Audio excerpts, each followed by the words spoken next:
प्यारे छात्रों, आज पुनः आप सभी को बोर्ड परीक्षा की ढेर सारी शुभकामनाएं। हम लोग प्रीवियस क्लास में 100 वस्तुनिष्ठ प्रश्नों पर चर्चा कर चुके हैं। आज हम लोग विषयनिष्ठ प्रश्नों पर चर्चा करेंगे। विषयनिष्ठ प्रश्न 5 प्रकार के दिए जाएंगे, जिसमें पहला प्रश्न अपठित गद्यांश से होगा। अपठित गद्यांश 2 दिए जाएंगे, प्रत्येक में एक एक विकल्प होगा। सबसे पहले हम उस अपठित गद्यांश को पढ़ेंगे। पढ़ने के बाद जो गद्यांश, जिस गद्यांश की भाषा सहज और सरल लगेगी, हम उस गद्यांश पर आधारित प्रश्नों का उत्तर देंगे। 2 गद्यांश, एक गद्यांश 7 अंक के होंगे और दूसरा गद्यांश 6 अंक के होंगे। पहला गद्यांश पर आधारित 3 प्रकार के प्रश्न होंगे। पहला प्रश्न एक पदेन उत्तर, जिसमें 2 प्रश्न दिए जाएंगे। दूसरा प्रश्न पूर्ण वाक्येन उत्तर, जिसमें 2 प्रश्न दिए जाएंगे और एक प्रश्न शीर्षक के रूप में होगा, जिसमें बच्चों को शीर्षक लिखना होता है। सबसे पहले हम गद्यांश को पढ़ेंगे। पढ़ने के बाद हमें यह ध्यान में रखना है कि हम उस गद्यांश को बेहतर ढंग से समझ लें और समझने के बाद हम दिए गए प्रश्नों का समाधान करें। उसमें सबसे महत्वपूर्ण चीज जो ध्यान देने की है वो ये कि हम गद्यांश को पढ़ने के बाद जब प्रश्नों का उत्तर दें तो प्रश्नों के उत्तर देने के समय शुद्धता पर हम अधिक ध्यान रखें, प्रश्नों की भाषा को समझें और प्रश्नों की भाषा को समझ करके हमें उन प्रश्नों का उत्तर देना है। एक पदेन का उत्तर एक पद में देना है। पूर्ण वाक्येन का उत्तर पूर्ण वाक्य में देना है। यहां पूर्ण वाक्य से तात्पर्य उत्तर की संपूर्णता से है। शीर्षक लिखने के समय में हमें यह ध्यान रखना है कि जिस गद्यांश पर आधारित हम शीर्षक लिख रहे हैं वह शीर्षक उस गद्यांश की संपूर्णता के लिए हो। तात्पर्य कि शीर्षक को पढ़ने के बाद हमें यह लगे कि हम उसी गद्यांश का शीर्षक लिख रहे हैं जो गद्यांश हमारे सामने में होता है। प्रश्न का उत्तर लिखने के समय हमें कुछ महत्वपूर्ण बातों पर ध्यान देना होता है। बच्चे अक्सर प्रश्नों को पढ़ करके उत्तर ढूंढते हैं अनुच्छेद से। बच्चों को चाहिए कि सबसे पहले उस गद्यांश को सही ढंग से पढ़े। उनके पास में पर्याप्त समय होता है परीक्षा भवन में। और पढ़ने के बाद चूंकि प्रत्येक गद्यांश के एक विकल्प भी दिए जाएंगे, 2 गद्यांश में से जो गद्यांश आपको अच्छा लगेगा, जिनकी भाषा सरल और सहज लगेगी, हम उस पर आधारित प्रश्नों का उत्तर दें। उत्तर चयन करने के समय हमें शुद्धता पर ध्यान रखना है, साथ साथ प्रश्नों की भाषा को सही ढंग से समझना है और इसके बाद हमें उत्तर देना है। चलिए चलते हैं पहला अपठित गद्यांश पर, जो कि स्वतंत्रता दिवस पर आधारित है। इस गद्यांश को हम सही ढंग से पढ़ेंगे। हो सकता है कि एक बार पढ़ने से आप उस गद्यांश को सही ढंग से नहीं समझ पा रहे हैं, पुनः आप उस गद्यांश को पढ़ेंगे और जब आप 1-2 बार उस गद्यांश को पढ़ लेंगे तो मुझे ऐसा लग रहा है कि आप उस गद्यांश पर दिए गए सभी प्रश्नों का उत्तर सुंदर ढंग से दे पाएंगे। यह गद्यांश स्वतंत्रता दिवस पर आधारित है। स्वतंत्रता दिवस कब, किस तिथि में मनाया जाता है? अब इस पर आधारित दिए गए जो प्रश्न हैं, एक पदेन उत्तर, जिसका उत्तर आपको एक पद में देना है, तो सबसे पहले हम प्रश्न की भाषा को समझेंगे। जैसे दिया गया है कि कस्याम तिथौ स्वातंत्र दिवसोत्सव मान्यते, जिसका अर्थ होता है कि किस तिथि में। चूंकि प्रश्न कस्याम से प्रारंभ हो रहा है, जिसका अर्थ होता है कि किस तिथि में, और अनुच्छेद में दिया हुआ है कि प्रतिवर्षम अगस्त मासस्य पंचदश तिथौ, प्रत्येक वर्ष अगस्त महीने के 15वें तारीख को स्वतंत्रता दिवस मनाया जाता है। तो प्रश्न चूंकि कस्याम तिथो है, अतः इसका सही आंसर होगा कि पंचदश तिथो, यानी 15वें तिथि को स्वतंत्रता दिवस मनाया जाता है। अगला प्रश्न दिया गया है कि कस्मिन मासे, किस महीने में। तो अब कस्मीर, चूंकि प्रश्न कस्मीर से प्रारंभ हो रहा है, तो आपको उस महीने के बारे में देना है जिस महीने में स्वतंत्रता दिवस मनाया जाता है।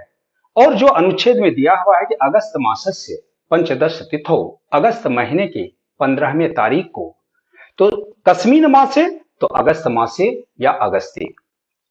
अगला प्रश्न पूर्ण वाक्येन उत्तर, जिसका उत्तर पूर्ण वाक्य में देना होता है कि भारत माता कदा, प्रश्न है कदा, जिसका अर्थ होता है कब। भारत माता कदा बंधन मुक्ता जाता, भारत माता कब परतंत्रता के बंधन से मुक्त हुई। तो अनुच्छेद में दिया हुआ है कि 1947 तमे वर्षे अगस्त मासस्य पंचदश तिथौ ब्रिटिश शासकैः सुबद्धाः भारत माता श्रृंखलाम परित्यज्य बंधन मुक्ता जाता। यानी कब बंधन से मुक्त हुई, तो 1947 ईस्वी, अगस्त महीने के 1947 ईस्वी में 15वें तारीख को भारत माता ब्रिटिश शासन से बंधन मुक्त हुई। अगला प्रश्न है कि कुत्र ध्वजारोहणम संजातम, ध्वजारोहण, हम ध्वज कहां फहराते हैं, कुत्र, जिसका अर्थ होता है कहां। तो अनुच्छेद में दिया हुआ है कि दिल्ली नगरे लाल किला दुर्गे प्रधानमंत्री महोदय राष्ट्रीय ध्वजारोहणम संजातम, कि दिल्ली नगर में लाल किला पर प्रधानमंत्री के द्वारा राष्ट्रीय ध्वजारोहण किया जाता है। इसके बाद में है कि अस्य गद्यांशस्य एकम समुचितम शीर्षकम लिखत, इस गद्यांश का एक समुचित शीर्षक लिखना है। शीर्षक लिखने के समय में हमें इस बात पर ध्यान देना होता है कि शीर्षक हम इस तरह लिखें जो उस अनुच्छेद की संपूर्णता का बोधक हो। जिस शीर्षक को पढ़ने के बाद हमें यह लगे कि यह शीर्षक उस अनुच्छेद को संपूर्ण रूप से व्यक्त करने में सामर्थ्यवान हो। तो चूंकि यह अनुच्छेद स्वतंत्रता दिवस पर आधारित है, अतः इसका उचित शीर्षक स्वतंत्रता दिवस दिवसः दिया जा सकता है। दूसरा अपठित गद्यांश कालिदास से संबंधित है। कालिदास संस्कृत साहित्य के उद्भट विद्वान माने जाते हैं। कालिदास से संबंधित इस अनुच्छेद में एक पदेन उत्तरत में पहला प्रश्न है कालिदासस्य किम अतीव रम्यम अस्ति, यानी कालिदास का क्या, प्रश्न है कि क्या, किम अतीव रम्यम अस्ति, क्या अतीव रम्य है। अनुच्छेद में दिया हुआ है कि कालिदासस्य लोकप्रियता या कारणम तस्य प्रसाद गुण युक्ता ललिता परिष्कृता शैली अस्ति। और उसी अनुच्छेद में दिया हुआ है कि कालिदासस्य प्रकृति चित्रणम अतीव रम्यम अस्ति, कालिदास का प्रकृति चित्रण अतीव रम्य। तो प्रश्न चुकी है किम अतीव रम्यम, तो आंसर होगा प्रकृति चित्रणम। अगला प्रश्न है कि कस्य उपमा प्रयोग अद्वितीय, किसका उपमा प्रयोग अद्वितीय है। तो कालिदास के बारे में कहा गया है कि कालिदास उपमा प्रयोगे प्रसिद्ध अस्ति, कालिदास उपमा के प्रयोग में प्रसिद्ध कवि माने जाते हैं।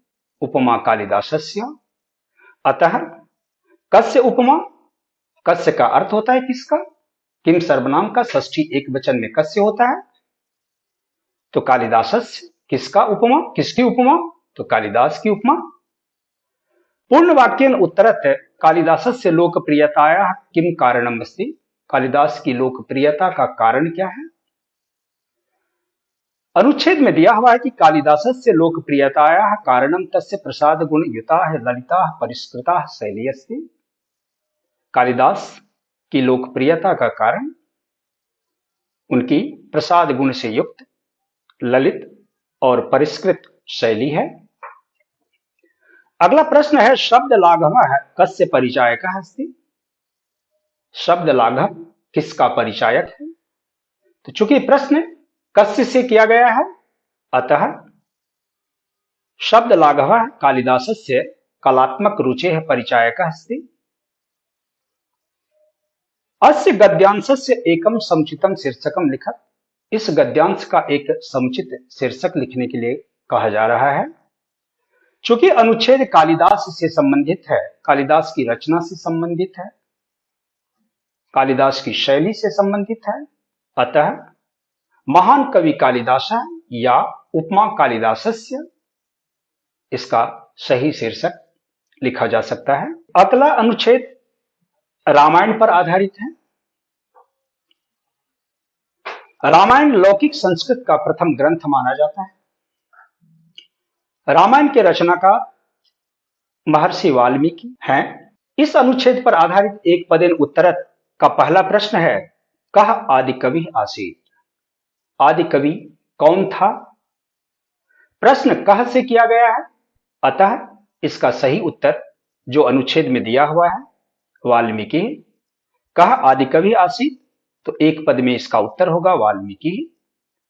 अगला प्रश्न है रामायण कस्मिन छंदसि निबद्धम। रामायण किस छंद में निबद्ध है? प्रश्न कस्मीन से है। किसमें? कस्मीन सप्तमी एक वचन किम सर्वनाम का रूप है। सही उत्तर अनुष्टुप छंद से, यानी अनुष्टुप छंद में। पूर्ण वाक्यन उत्तरत का पहला प्रश्न है कि कथम रामायणम आदि काव्यम। रामायण को आदि काव्य क्यों कहा गया है? रामायण को आदि काव्य क्यों कहा गया है? रामायण से रचयिता महर्षि वाल्मीकि है। आदि कवि आसीत। रामायण के रचयिता महर्षि वाल्मीकि को आदि कवि माना गया है, अतः तस्य रचना रामायणम आदि काव्यम इति कृत्वा विद्वांसः स्मरन्ति। इसलिए उनकी रचना रामायण को आदि काव्य माना गया है। अगला प्रश्न पूर्ण वाक्यन का किमर्थम रामायणम चतुर्विंशति शास्त्रीय संहिता। क्यों रामायण को चतुर्विंशति शास्त्रीय संहिता के नाम से हम जानते हैं? अनुच्छेद में दिया हुआ है कि रामायणे श्लोकानाम संख्या चतुर्विंशति सहस्त्रम वर्तते, तेन रामायणम चतुर्विंशति शास्त्रीय संहिता इति नाम्ना अपि विद्वद्भिः स्मर्यते। अगला प्रश्न, अगला गद्यांश वसंतोत्सव वसंत पंचमी पर आधारित है, जिसका पहला एक पदेन उत्तरत का पहला प्रश्न है सर्वत्र कीदृशम सरसपम दृश्यते। अनुच्छेद में दिया हुआ है पीतम, किस प्रकार का? तो पीले रंग का। अगला प्रश्न जनाः कानि धारयित्वा इतस्ततः भ्रमन्ति। प्रश्न कानि से है, क्या धारण करके? सही उत्तर पीत वस्त्राणि, पीले वस्त्रों को धारण करके। पूर्ण वाक्यन उत्तरत का पहला प्रश्न है वसंतोत्सव कदा भवति। कदा का अर्थ होता है कब। वसंतोत्सव कब होता है? अनुच्छेद में दिया हुआ है कि वसंतोत्सव माघ मासस्य शुक्ल पक्षस्य पंचम्याम तिथो भवति। यह माघ महीने के शुक्ल पक्ष के 5वीं तारीख को यह उत्सव हम मनाते हैं। अगला प्रश्न है जनैः कीदृश्यः कविताः पठ्यन्ते। किस प्रकार की कविताओं का पाठ लोग करते हैं? गद्यांश में इसका उत्तर दिया हुआ है कि जनैः लोगों के द्वारा वीर रसपूर्णा देशभक्ति भाव भरिता देश हिताय बलिदानस्य प्रेरणाम संचारयन्त्यः कविताः पठ्यन्ते। इस प्रकार अपठित गद्यांश पर आधारित प्रश्नों का उत्तर हम देते हैं। इसमें ध्यान हमें यह रखना है कि एक पदेन का जब हम उत्तर देते हैं तो एक पदेन का उत्तर देने के बाद थोड़ी सी जगह हम छोड़ें, इसके बाद पूर्ण वाक्यन का उत्तर दें, इसके बाद थोड़ी सी जगह छोड़ें, इसके बाद हम शीर्षक लिखें, ताकि हमारा उत्तर सही भी हो और साथ साथ कॉपी पर वह सही दिखे भी। खास करके बच्चों को इन बातों पर ध्यान देना होता है या देना चाहिए कि एक परीक्षक जो किसी की कॉपी को चेक करता है तो वह क्या सोचता है उस कॉपी के बारे में, उन प्रश्नों के बारे में, उनके द्वारा दिए गए उत्तरों के बारे में। हम उनकी बातों को सोच करके प्रश्नों का उत्तर दें। अब चलते हैं दूसरे प्रश्न पर। इसमें बच्चों को 2 संस्कृत में पत्र लिखने होते हैं। दोनों प्रश्न का एक एक विकल्प होता है। पत्र लेखन के समय में सबसे महत्वपूर्ण बातें बच्चों को ध्यान में रखना चाहिए कि पत्र का संबोधन, पत्र का अभिवादन और पत्र का समापन, इन विषयों पर सबसे अधिक ध्यान देने की आवश्यकता है। अक्सर बच्चे इन विषयों को भूल जाते हैं, इस पर ध्यान नहीं दे पाते हैं जितना उनको देना चाहिए। सबसे पहले हमें यह ध्यान में रखना होता है कि जिस पर पत्र लिखने के लिए दिया जाता है उसका संबोधन हम कैसे करें, उनका अभिवादन हम कैसे करें और उनका समापन हम कैसे करें। बड़ों के लिए जो पत्र लिखने के लिए दिया जाता है उसका संबोधन, उसका अभिवादन और उसका समापन किस प्रकार किया जाए। मित्रों के पास यदि पत्र लिखने के लिए दिया जा रहा है, छोटों के पास यदि पत्र लिखने के लिए दिया जा रहा है, अधिकारियों के पास यदि पत्र लिखने के लिए दिया जा रहा है, तो किसके लिए किस प्रकार का संबोधन का प्रयोग होना चाहिए, किस प्रकार का अभिवादन का प्रयोग होना चाहिए, पत्र का समापन में हम क्या कुछ लिखेंगे, इस पर ध्यान देने की आवश्यकता है। और इसे लिख करके बच्चों को बार बार अभ्यास करके देखना चाहिए कि इसको सही ढंग से लिख पा रहे हैं या नहीं लिख पा रहे हैं। पहला प्रश्न है कि अपनी दिनचर्या के संबंध में पिताजी को एक पत्र संस्कृत में लिखें। सबसे पहले हम संबोधन पर ध्यान देंगे कि पूज्य पितृ महोदय, सादरम प्रणामम। जहां से पत्र लिखा जाता है हम उसकी चर्चा करते हैं, तिथि की चर्चा करते हैं। इसके बाद अपनी दिनचर्या के बारे में हम लिखते हैं कि हमारी दिनचर्या किस प्रकार चल रही है, जो कि इस पत्र में दिया भी गया है कि भवतः पत्रम प्राप्तम, आपका पत्र प्राप्त हुआ। भवान मम दिनचर्या विषय ज्ञातुम इच्छते, आप मेरी दिनचर्या के बारे में जानना चाह रहे हैं।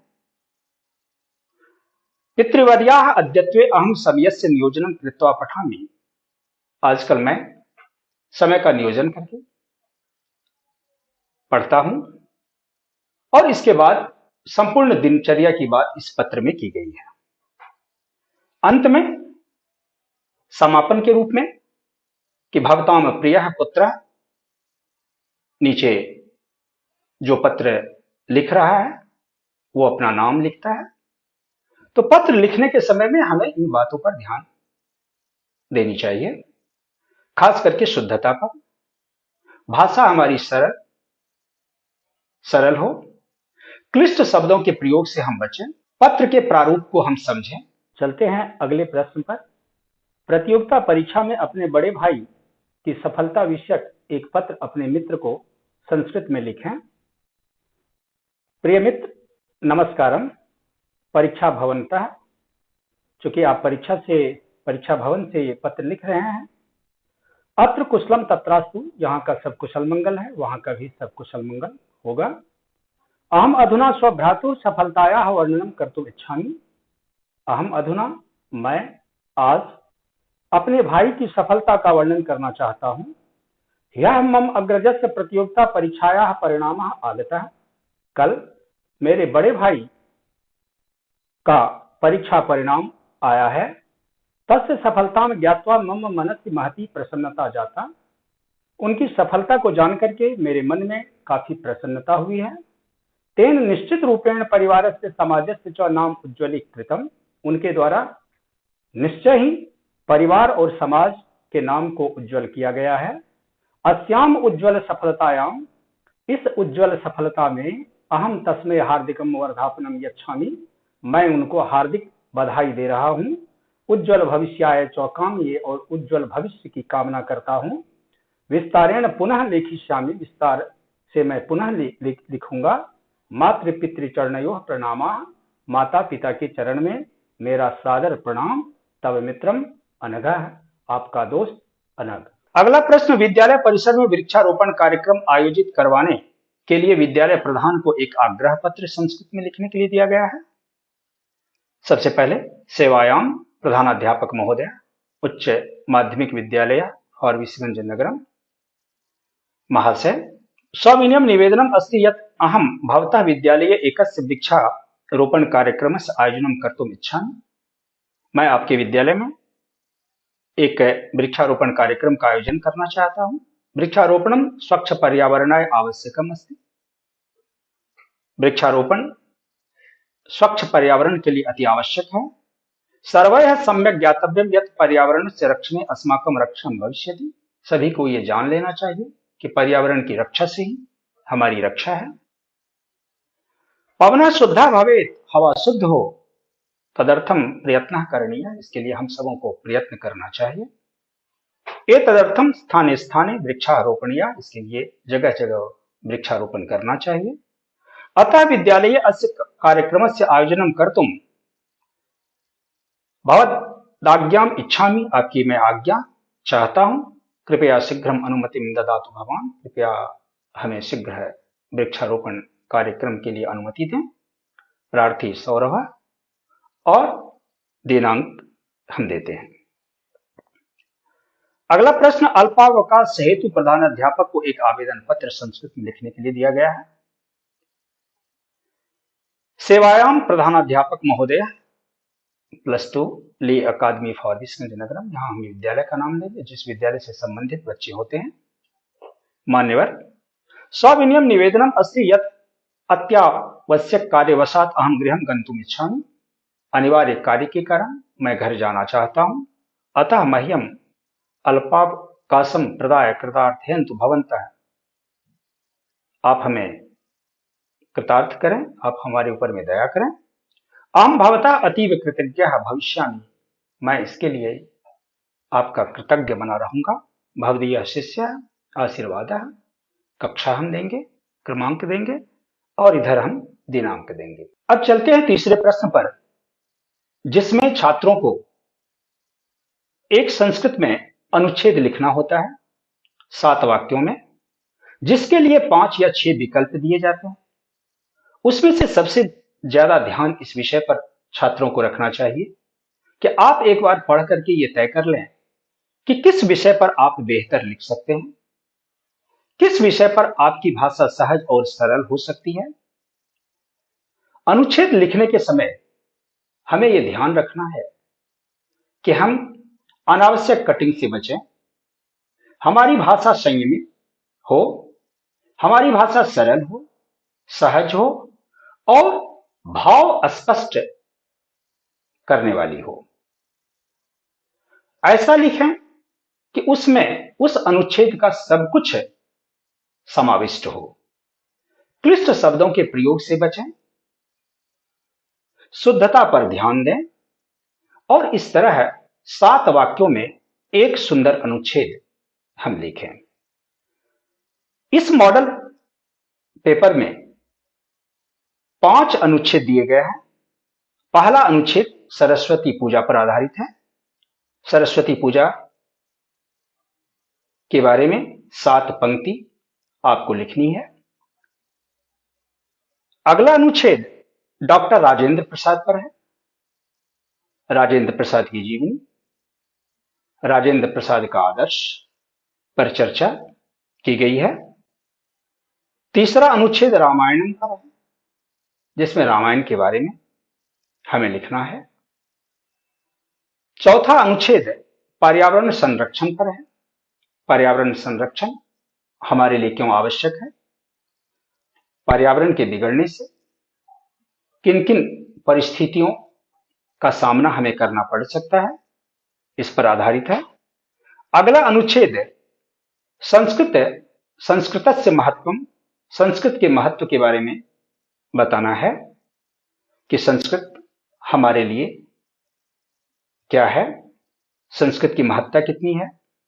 संस्कृत को प्राचीनतम भाषा के रूप में हम जानते हैं, मानते हैं। प्राचीनतम ग्रंथ वेद संस्कृत भाषा में ही है। इसे सुर भारती कहा गया है। यह सभी भारतीय भाषाओं की जननी है। तो इस अनुच्छेद में संस्कृत के महत्व की चर्चा की गई है। चलते हैं चौथा प्रश्न, जो अनुवाद से संबंधित है। इसमें 6 हिंदी वाक्यों का संस्कृत में अनुवाद करना होता है। अनुवाद करने के समय बच्चों को सबसे ज्यादा ध्यान अनुवाद के काल यानी लकार पर देना चाहिए कि किस लकार से संबंधित है वह अनुवाद। इसके बाद कर्ता और क्रिया के प्रयोग पर विशेष ध्यान देने की आवश्यकता है। कारक और उपपद विभक्ति का ध्यान रखें। चलते हैं एक एक अनुवाद पर हम लोग चर्चा करते हैं कि पहला अनुवाद है मैं घर जाता हूं। तो सबसे पहले बच्चों को यह ध्यान में रखना है कि मैं किस पुरुष का करता है। तो मैं उत्तम पुरुष एक वचन का करता है और यह वाक्य लट लकार वर्तमान काल में है। अतः मैं घर जाता हूं, अहम गृहम गच्छामि। चूंकि अहम उत्तम पुरुष एक वचन का करता है, अतः लट लकार उत्तम पुरुष एक वचन गम धातु का रूप गच्छामि, अतः अहम के साथ गच्छामि का प्रयोग। अगला वाक्य है वह मोहन का भाई है। सह मोहनस्य भ्राता अस्ति। अगला वाक्य सोहन श्याम के साथ विद्यालय गया। अब इस वाक्य में यह ध्यान रखना है कि सह के योग में तृतीया विभक्ति होती है। अतः श्याम के साथ श्यामेन सह, सोहना श्यामेन सह विद्यालयम अगच्छत। वाक्य लंग लकार भूतकाल में है। अगला वाक्य तुम्हारा क्या नाम है। तब नाम किम अस्ति।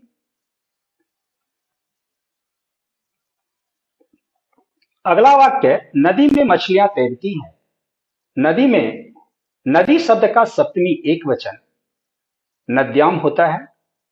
यहां चूंकि कर्ता मछलियां है, अतः नद्याम मीनाः तरन्ति। तुम सब आज पढ़ने के लिए नहीं गए। तुम सब यूयम, अद्य आज, पठितुम पढ़ने के लिए, न अगच्छत नहीं गए लंग लकार का वाक्य है। यूयम कर्ता पद है, मध्यम पुरुष बहुवचन, अतः क्रिया मध्यम पुरुष बहुवचन में। वह सांप से डरता है।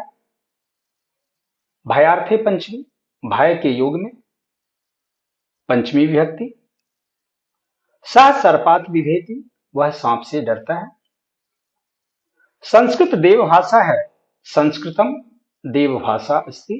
अगला प्रश्न है, इसमें भारतीय संस्कृति का मूल है अस्मि, यानी संस्कृत में। भारतीय संस्कृते है, संस्कृति शब्द का षष्ठी विभक्ति एक वचन संस्कृते मूलम अस्ति। हिमालय पर्वतों का राजा है। हिमालय पुल्लिंग शब्द है। पर्वतों का षष्ठी बहुवचन पर्वतानाम राजा अस्ति। नदीसु, नदियों में गंगा सबसे अधिक पवित्र है। नदीसु, नदियों में सप्तमी बहुवचन गंगा कर्ता पद है। पवित्रतमा अस्ति। नदी के दोनों ओर वृक्ष हैं। उभयतः, उभयतः के योग में द्वितीया विभक्ति, अतः नदी में द्वितीया। वृक्षा सन्ति कर्ता पद वृक्षा, अस धातु का रूप लट लकार प्रथम पुरुष बहुवचन सन्ति। नदीम उभयतः वृक्षा सन्ति। अगला प्रश्न, पांचवा प्रश्न, जो कि पाठ से संबंधित दिए जाते हैं। हिंदी में उन प्रश्नों का उत्तर आपको लिखना होता है। पहला प्रश्न है मृत्यु पर विजय कैसे प्राप्त किया जा सकता है।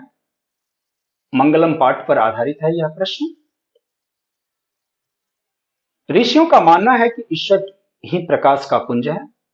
उन्हीं के दिव्य आलोक से सारा संसार आलोकित होता है। ज्ञानी जन उस वेद स्वरूप परम ब्रह्म का साक्षात्कार करके सांसारिक विषय वासनाओं से मुक्ति पाते हैं। वेदों ने उसी आदित्य वर्ण सूर्य के समान दिव्य प्रकाश वाले प्रभु का गुणगान किया है। ज्ञानी जन उस सत्य सनातन परम ब्रह्म के रहस्य को जानकर अपना अनुभव प्रकट करते हैं और मृत्यु पर विजय प्राप्त करते हैं। तात्पर्य, उस परम ब्रह्म परमेश्वर को प्राप्त करके ही मनुष्य मृत्यु पर विजय प्राप्त कर सकता है। दूसरा प्रश्न, पटना में प्रमुख दर्शनीय स्थल कौन कौन से हैं? पाटलिपुत्र वैभवम से लिया गया है यह प्रश्न, जिसमें पटना के दार्शनिक स्थलों की चर्चा की गई है। प्रश्नों के उत्तर देने के समय में हमें इन बातों पर ज्यादा ध्यान देने की आवश्यकता रखनी है कि प्रश्नों का उत्तर सटीक हो, प्रश्नों में वो सारी बातें आ जाए जो प्रश्न में पूछे जाते हैं। पटना में प्रमुख दर्शनीय स्थल कौन कौन से हैं? बिहार राज्य की राजधानी पटना अनादिकाल से विद्या, धर्म, राजनीति, उद्योग आदि के क्षेत्र में अग्रगण्य रहा है। इस नगर में ढेर सारे दर्शनीय स्थल हैं। गोलघर, तारामंडल, जैविक उद्यान, महावीर मंदिर आदि ढेर सारे दर्शनीय स्थल इस पाटलिपुत्र में हैं। अगला प्रश्न है, कुट्टनिम काव्य में पटना की क्या विशेषता बतलाई गई है? पाटलिपुत्र वैभवम से यह भी प्रश्न है। इस काव्य में कवि दामोदर गुप्त ने पाटलिपुत्र की विशेषताओं की चर्चा की है। पाटलिपुत्र की तुलना इंद्रलोक से की गई है। अगला प्रश्न है, आलसी कौन है? अलस कथा से लिया गया यह प्रश्न है, जिसमें आलसी व्यक्ति किस प्रकार का होता है, उसका चरित्र कैसा होता है, उसकी चर्चा इसमें की गई है कि इस प्रकार के जो लोग होते हैं वो परिश्रम किए बगैर, पसीना बहाए बगैर जीने का प्रयास करते हैं। ऐसे लोग पेट की भूख को शांत करने के लिए भी कुछ नहीं करते। इसकी चर्चा इस पाठ में की गई है। अगला प्रश्न है, अथर्ववेद की मंत्रद्रष्टा ऋषिकाओं का नामोल्लेख करें। संस्कृत साहित्य में प्राचीन काल से ही साहित्य समृद्धि में स्त्रियों का बहुत बड़ा योगदान रहा। साहित्य को आगे बढ़ाने में, साहित्य को एक नई दिशा देने में पुरुषों के साथ साथ महिलाओं का भी बहुत बड़ा योगदान रहा।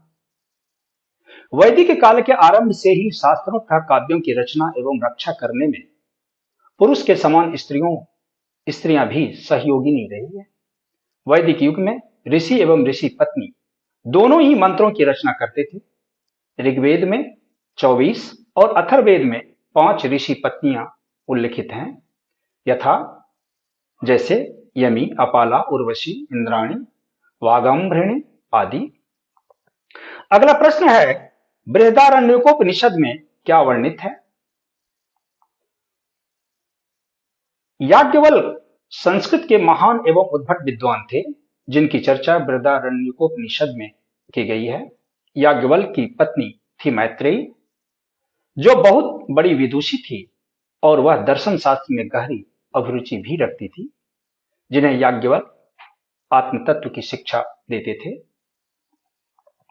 अगला प्रश्न है, भारत महिमा पाठ में किन किन पुराणों से पद्य संकलित हैं? भारत महिमा पाठ से यह प्रश्न लिया गया है। भारत महिमा पाठ में भारत की विशेषताओं का वर्णन किया गया है। भारत की महिमा सभी जगह गाई जाती है। यह देश सृष्टि के आरंभ से ज्ञान, विज्ञान, शिक्षा, संस्कृति, धर्म, राजनीति आदि के क्षेत्र में समुन्नत रहा है। इसे धरती का स्वर्ग कहा गया है। इस पाठ में विष्णु पुराण और भागवत पुराण से पद्य संकलित हैं।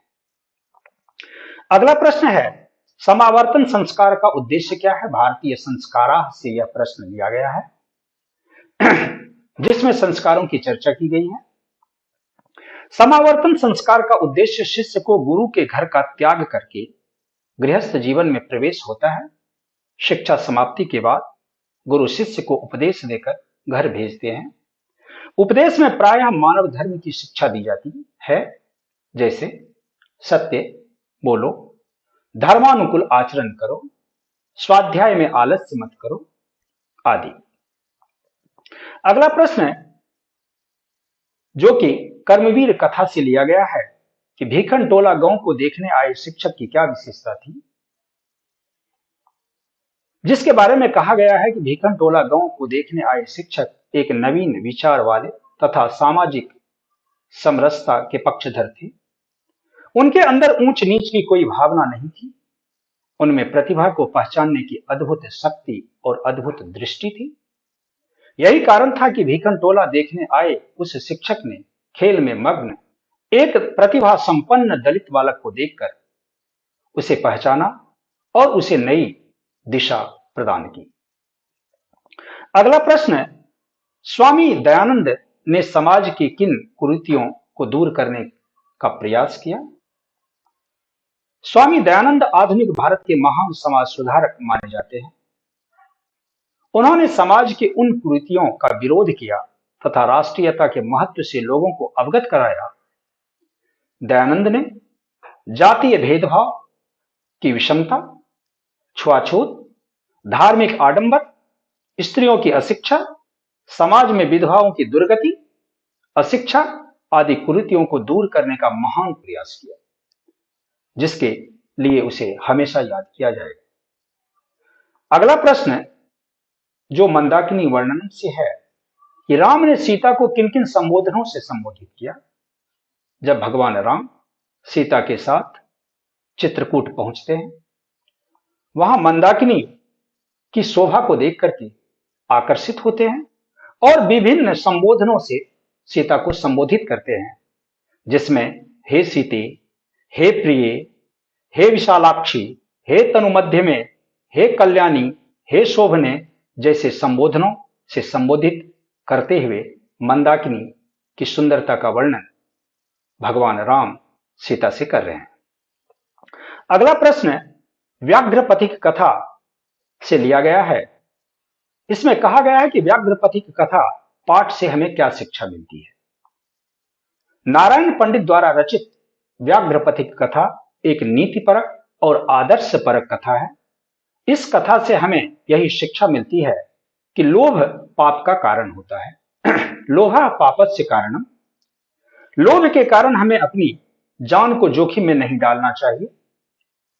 लोभ के कारण ही पथिक बूढ़े बाघ के वाग जाल में फंसकर अपना प्राण गंवा देता है। बिना सोचे समझे कोई काम नहीं करना चाहिए, क्योंकि कहा गया है कि अति लोभो न कर्तव्यः, लोभम नैव परित्यजेत, अति लोभाभिभूतस्य चक्रम भ्रमति मस्तके। मनुष्य को अति लोभ से बचना चाहिए। लोभ पाप का कारण होता है। अगला प्रश्न